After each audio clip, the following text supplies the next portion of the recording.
Hello mga senpai and welcome back sa akin channel. So today, we're going to review Gomo SIM card powered by Globe. And pag-uusapan natin today is, ano nga ba ang Gomo? Saan ko siya nakuha or saan siya pwedeng bilhin? How to activate Gomo SIM card? What load promo does Gomo have? And how to load Gomo SIM card? Tapos, if pwede tayo mag-internet speed test, then with all means, tatry natin yan. But I doubt kasi mahina yung Globe dito sa area namin. Pero itatry pa rin natin, okay? Ako nga pala si Jay at nandito kayo sa aking channel, Calvarioz Game. Huwag kalimutan mag-subscribe at i-ring yung bell para naman updated ka sa lahat ng kaganapan dito sa channel ko. O siya, tara! Bago ko nga pala simulan ang bidyong to, nais ko lang ipagbigay alam na ang bidyong ito ay hindi sponsored ng kahit na sino man. Okay, so simulan na natin. So first, ano nga ba ang Gomo? Gomo is a mobile telephone network running as a mobile virtual network owned by Eir and start operating on 15th of October 2019. So basically last year lang siya. Ang Gomo is the first fully digital telco here in the Philippines.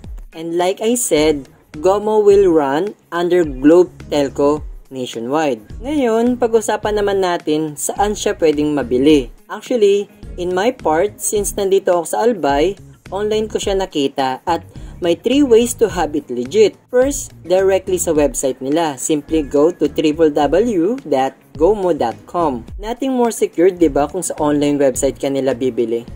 But due to high volume of orders sa web nila, expect na yung delivery ng SIM card na i-orderin mo ay maaring magbago yung expected date. Tulad nung sa akin, in-order ko siya October 5th. And then October 19th na siya dumating. Usually kasi pag province, dapat 10 to 12 days lang yun dapat na-deliver na.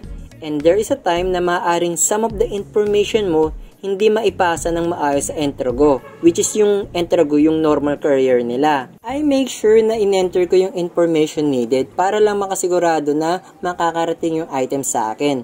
Lucky for me kasi madiskarte yung nag-deliver sa akin, si Kuya Eugene. Nag-chat pa talaga siya sa akin sa FB para lang ma-deliver yung item kasi wala daw contact number sa item ko. Kaya nagtataka talaga ako kung bakit kasi in-input ko naman yung details sa web. Yun nga lang, hindi na i-transfer na maayos yun sa Entrogo. Anyway, buti na lang nakarating pa rin yung item kaya salamat sa iyo Kuya Eugene. Ngayon, pwede rin naman sa Lazada o Shopee kayo bumili kasi sa mga feedback, usually 3 to 5 days lang na-receive na nila yung in-order nila, which is for me, mabilis na yun. But for now, nagre-restock pa si Shopee, so you can try to check it in Lazada na lang. I keep looking for legit seller in Shopee, but unfortunately, all sold out. But don't worry, from time to time, mag-update tayo. But you can still check on their app, which is the Gomo App, kasi pwede rin naman dun mag-order. Now, let's talk about the price. Gomo usually price is $299 or $300, pero may promo ngayon, which is $199 for the SIM with 25 GB of data, no expiry, and free delivery. And yes, mismong sa doorstep nyo i-deliver yung SIM. Promo runs from October 1, 2020 to January 15, 2021. Ngayon, kung may SIM card ka na, pag-usapan naman natin paano ito i-activate. Merong dalawang paraan para ma-activate yung SIM, either sa Gomo App or sa website nila. First, syempre, need natin ilagay yung SIM card sa device natin. Then, need natin i-open yung app. Pero kung wala ka pa nung Gomo application, you can simply download it in App Store, Google Play, or App Gallery, kung ano man yung gusto mo. Then, enter your Gomo SIM card number. Wait for the authentication number, then ilagay nyo lang yun. Then, simply fill this out. Once done, enter your 6-digit PIN for your Gomo account, then you can have a choice to secure your account either biometric or face recognition, and there you have it. Activate na yung SIM. Pero hindi pa dyan nagtatapos. You also need to verify your account using the email you provided. They will send you a verification email. All you have to do is to click it. Okay. So, other way around para ma-activate yung SIM is by using the website itself. Same drill lang din yun. Authentication, PIN, email verification, And once done, makikita mo dito na verified na yung account. Okay, so tapos na tayo mag-activate ng SIM. Ngayon, pag-usapan naman natin yung Mo Creds. Ano nga ba itong Mo Creds na to? Ito lang naman yung remaining data ng SIM card mo. And the good thing about this is that pwede mo rin itong gamitin pambili ng SMS o yung pang-text and pang-tawag. And the good news is that text and call are all valid to all network. Smart, Talk and Text, Globe, TM, or Sun. You can have 3 minutes of call to all network for as low as 0.2 GB or 200 MB.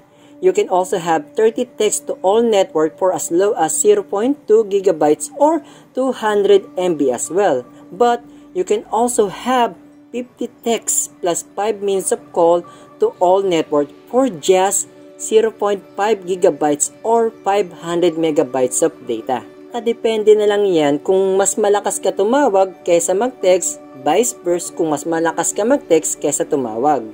And with all means, mas okay na mag-manual ka na lang ng 0.2 conversion, pero kung balance lang naman ang pag-consume mo, then I highly suggest mag-convert ka gamit ang 0.5 GB para mas tipid.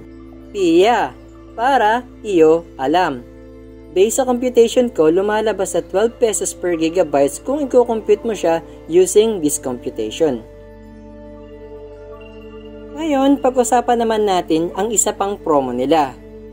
299 pesos for 25 gigabytes of data, no text, no call, versus 499 pesos for 25 gig of data, 500 text, and 100 minutes of call. Heads up lang guys, ngayon pa lang sasabihan ko na kayo na mas okay na kumuha ng 299 pesos for 25 gig of data kasi di hamak na mas tipid yun at ipapakita ko yun sa'yo kung bakit. So first, multiply muna natin yung 299 at yung 499 kung saan sila pwede mag-meet. So, clearly na mas madali sila mag-meet sa 1,500. Kay 299, meron kang times 5 para ma-reach yung 1,500. So, 25 times 5, that's 125 gig of data, no calls, no texts. While kay 499, meron kang times 3 para ma-reach yung 1,500. So, 25 times 3, that's 75 gig of data with 500 text times 3 ulit, that's 1,500 text and 100 minutes of call times 3 ulit, that's 300 minutes of call. Tama? Pero kung iisipin mo, 125 versus 75 is sobrang layo. May gap na 50 gigabytes of data. So kung i-convert mo yung 50 gigabytes sa 0.2 conversion sa text, you still have 75 gigs of data, 7,500 text to all network. Or kung calls naman, you can still have 75 gigs of data and 750 minutes of call. Pero mas tipid kung gagamit ka ng 0.5 conversion dahil you will have 75 gigs of data, 5,000 texts, 500 minutes of call, and all of that for just 1,495 pesos. Too good to be true? Hindi ko pa minimension na no expiration yan, and that's the power of Gomo SIM card.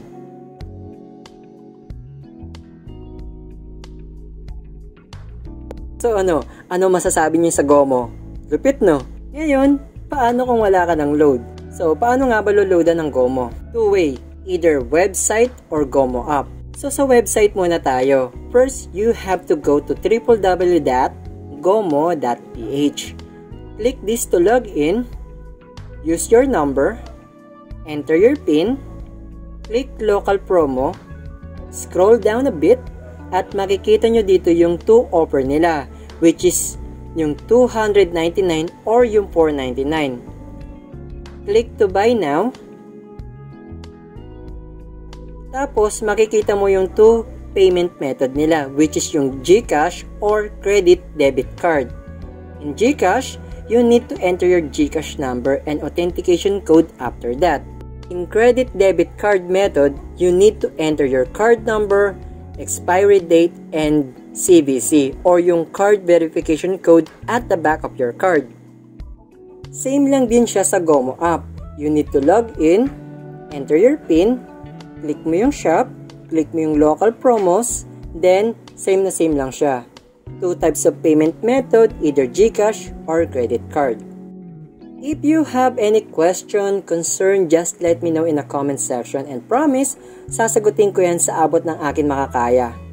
With regards sa internet speed, hindi siya applicable dito sa amin kasi mabagal yung globe sa area namin. So, tetestingin natin yan sa ibang lugar. Okay? That's all for me mga senpai. Huwag kalimutan mag-subscribe, i-ring yung bell para naman magkita pa tayo at hanggang sa muli, bye for now!